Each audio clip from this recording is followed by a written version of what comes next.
ఒక పప్పని అదని ఇదని చెప్పిన వాళ్ళు ఈరోజు నిప్పు కనికై ముందుకెళ్తున్నటువంటి లోకేష్ బాబు గారిని చూసి ఒక్కొక్కడు షర్టులు తడుపుకొని వేరే రాష్ట్రాలకు పారిపోతున్నటువంటి బూతుల మంత్రులు మనం ఇంతకు ముందు చూసాం.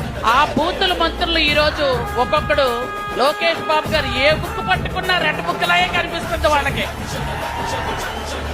లోకేష్ బాబు నడిస్తే భయం, మాట్లాడితే భయం, కనిపిస్తే భయం. లోకేష్ బాబు గారు కనబడితేనే చలి జ్వరం పెట్టుకొని చచ్చిపోతున్నారు ప్రజెంట్ వాళ్ళు.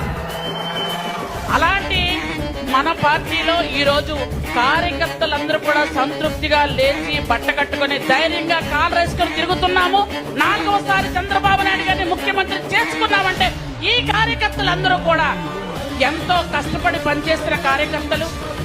మీ శ్రమ, మీ పట్టుదల, మీ త్యాగం ఈ రోజు మన పార్టీ అధికారంలోకి వచ్చింది.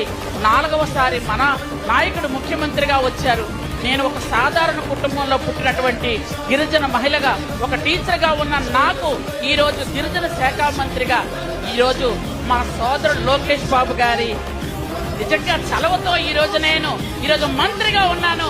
మా చంద్రబాబు నాయుడు గారి ఆశీస్సులతో ఈ రోజు ఒక మంత్రిగా ఉండి అందరికీ సేవ చేసుకునే భాగ్యం వచ్చింది. మళ్ళీ చెప్తున్నాను, తెలుగుదేశం పార్టీ కార్యకర్తలే మా బలం, మా బలగం. మీరందరూ ఉంటేనే ఈ రోజు ఈ పార్టీ ఉంటది.